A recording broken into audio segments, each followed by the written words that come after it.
Hey, what's up guys, Alex here. Thank you for checking this video and welcome to another episode on how to build a WordPress plugin from scratch. In this tutorial, we're gonna take a look on how to generate dynamically multiple custom post types based on the input of the user. Before doing that though, if you remember, I left you with a homework in the past video. I asked you to generate a better method to handle the activation and deactivation of all these settings, and I did it by myself. And now if I activate a bunch of features and I save the changes, automatically all the custom controllers that I created for each feature will activate the generation of the subpage. So if, for example, I now deactivate the taxonomy, automatically the taxonomy subpage disappears. Did you take care of this little homework? If you didn't, no problem, you can download the code, the source code from the GitHub repository, but let's analyze a little bit what I did. Basically, in every single controller that I created a unique controller for every feature that I wanted to handle.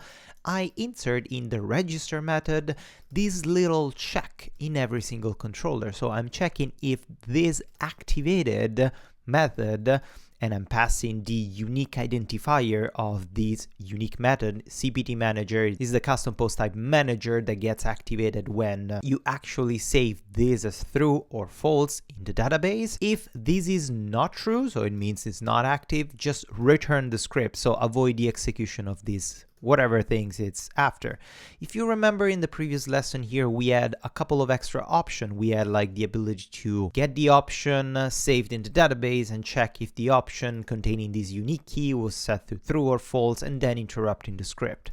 I didn't want to have that chunk of code repeated in every single controller, so I delegated the validation of the activation of a specific manager to a unique function that I actually stored in the base controller, because in the custom post type controller, if you search for the activated method, it doesn't exist. We have an activate, that is the one that takes care of registering post type, but the activated doesn't really exist. But if we access the base controller, look what we have here. A publicly accessible function activated that accepts a string called key and automatically takes care of getting the option that we saved in the database, a cat plugin, and checks if the option is set, return whatever option we have, that in our case is going to be true, otherwise return false. So in every single controller, because every single controller extends the base controller, we can tap that method like it was our own method in a custom post type controller. And if you notice here, my condition doesn't have any brackets because it's just one simple return. You can also write it here, but just by simply indenting whatever you want to have as a return for this unique condition. If you don't have multiple or any other else statement or any callback, you can deal directly with this without the curly brackets and have everything in line. PHP will accept this, it's not an error. And if you open other custom controllers, I'm basically doing exactly the same. I have just one line inside the register as the first thing to check if the manager is checked or not in every single controller. So that's why this is super modular. Now I can activate a bunch of things and automatically all those subsections, subpages will get activated automatically, which is fantastic. But for now, as I said, in this tutorial, we want to just take care of the activate of the custom post type manager. And of course, in this page, the custom post type manager, I don't want to leave it empty. I want to have the ability for the user to write a bunch of information and save as many custom post type dynamically in a modular way.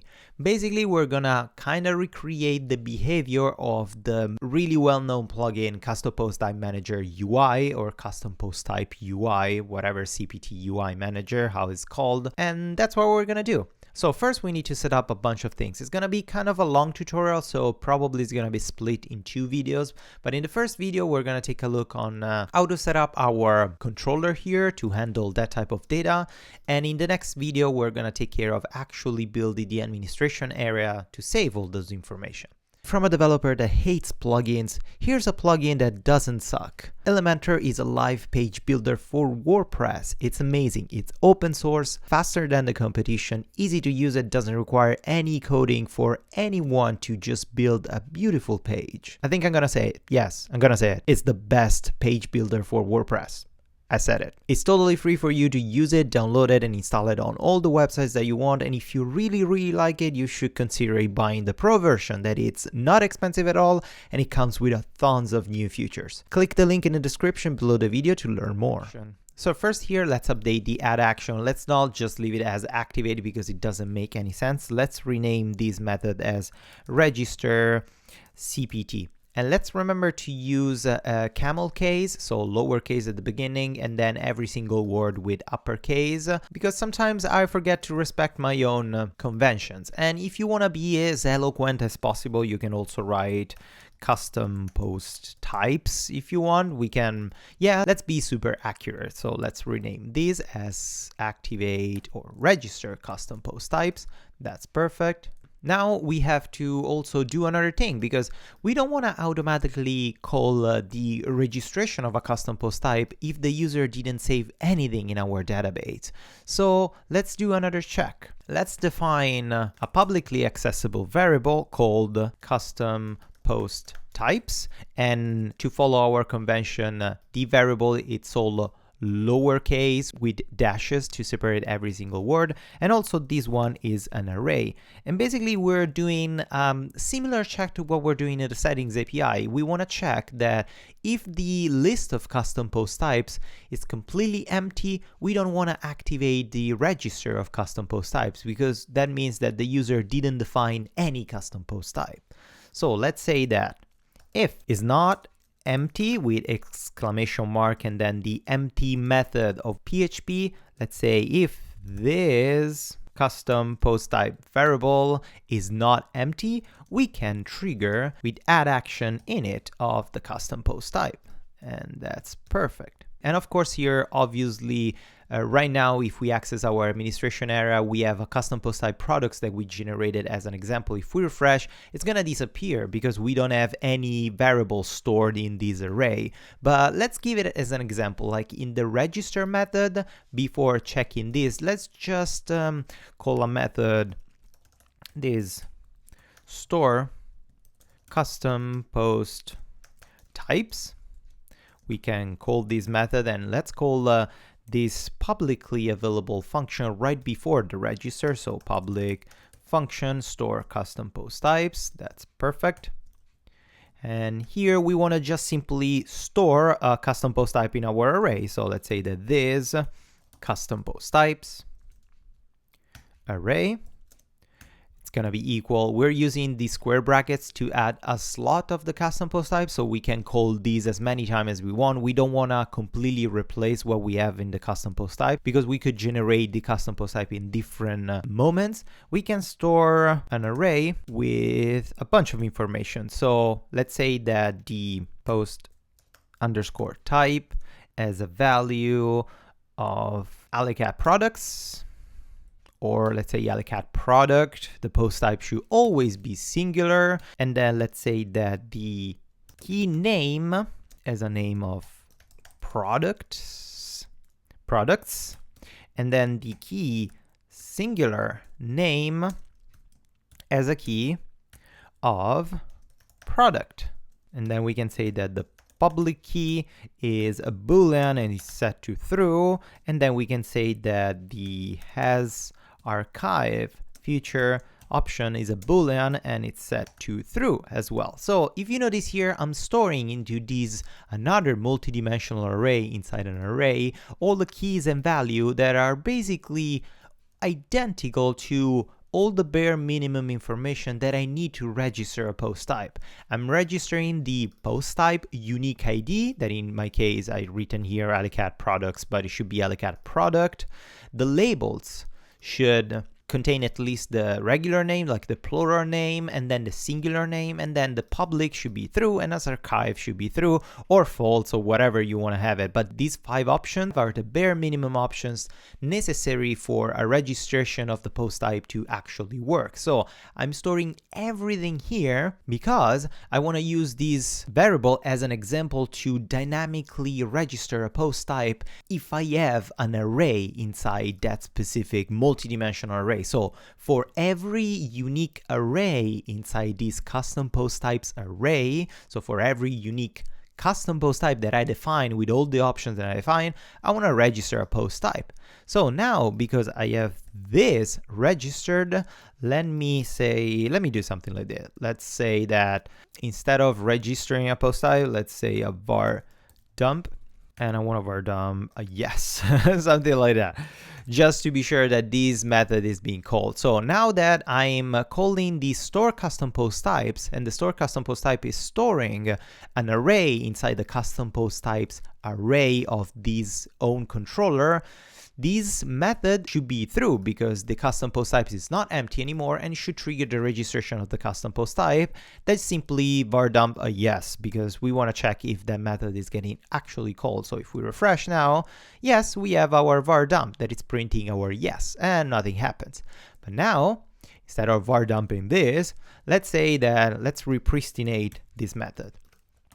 So imagine this is just an example. I'm manually writing something here. I'm manually populating this custom post type.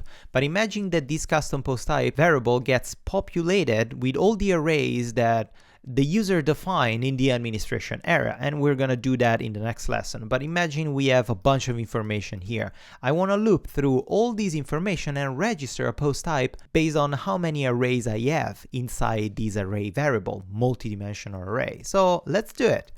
And basically it's gonna be identical to the settings API, but it's an easy way to make all these registration of a custom post type really modular. So we can say that for each default method of PHP, for each this custom post types has one single value, because we want to call it, like, for example, post type, we need to access the full array. We don't want to split the array from key to value, so we need to store the entire multidimensional array, or as many arrays that we have inside this custom post type, we want to store them into one single variable. So for each one of these unique custom post types, we're going to have just one that contains all these keys and values. We can put the registration of the custom post type inside the for each. And there we go.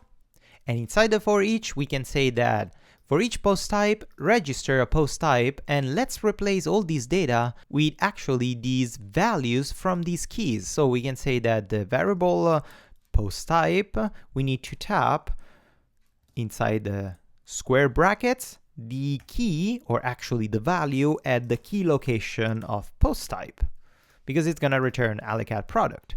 And let's do exactly the same for everything else. So the name, it's going to tap this and this and this and this. Perfect. So the name is going to tap the post type, of course, name.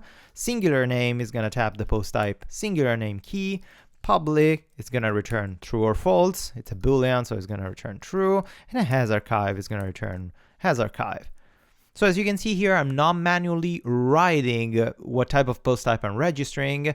I'm just doing a loop based on how many arrays I have saved in this variable, and then passing all the keys and values that I define in this variable. So now I should basically have, again, the custom post type products that I just activated, which is fantastic. Now with this method, if we, for example, duplicate the array and we simply put a comma here, and let's specify another array. So we're saying, hey, this custom post types has two array in it. And the second one is alicat comics, because I love comics. Let's say comic books. And let's say singular name is comic book. And the public is true, but has archive is false. Save it. If we go back in our administration area, we refresh. Oh, sorry, I did something wrong here. If I define right off the bat multiple arrays here, I cannot do this. I cannot use the square brackets. I need to wrap everything, all of this, into an array, and then put everything indented properly, also this, and then close the array that I'm generating. So basically, I'm gonna replace whatever value is inside here with these fully defined multidimensional arrays. But No problem, this is just an example. We're gonna replace it later with our information coming from the actual custom options that the user saves. So now we have two custom post types. If we refresh our administration area, you see now we have products and comic books, which is great. So we have this new modular way to dynamically generate every single custom post type based on an array of custom post type that we can pass. And we don't have to repeat every time the register post type and the initialization and blah, blah, blah. And if this variable is completely empty, so if, for example, I avoid to call the store custom post types and just comment this out, automatically the script, because this variable is completely empty, was never defined, will not generate the custom post types, even if the custom post type manager is currently activated, which is fantastic. So this was a super quick lesson for now, just to show you how to set up the administration area to generate custom and multiple post types. Another homework for you before the next lesson, basically populate this array here with all the custom post type options that you need, or all the custom post type options that you want to give the user the ability to populate. If you follow my tutorials before, like the premium theme development or the WordPress 101, you know that there are a lot of options and a lot of keys and information in a generation of the registration of a post type. So you have to write a lot of things. But the good thing, because we are using a for each, you have to write them just once, and we don't have to repeat that code multiple times. After you did that, in the next lesson, we're going to take care of registering something in our administration area here in the custom post type manager. We're going to style this area in order to have a repeater field or something that you can say, hey, add a custom post type, specify 2-3 major information, save the custom post type, and have a full list of custom post types that the user can manage, deactivate, activate, delete, or update as he prefers. So it's pretty much it for today's lesson. Hope you enjoyed. If you did, please give it a thumbs up or subscribe to my channel. And if you want, you can spend a couple of minutes on the support me page of my website, where you can find all different ways and methods to support me, support my channel, and help me to do better videos and better tutorials for you. Thank you again, guys, and until the next lesson, as usual, happy coding!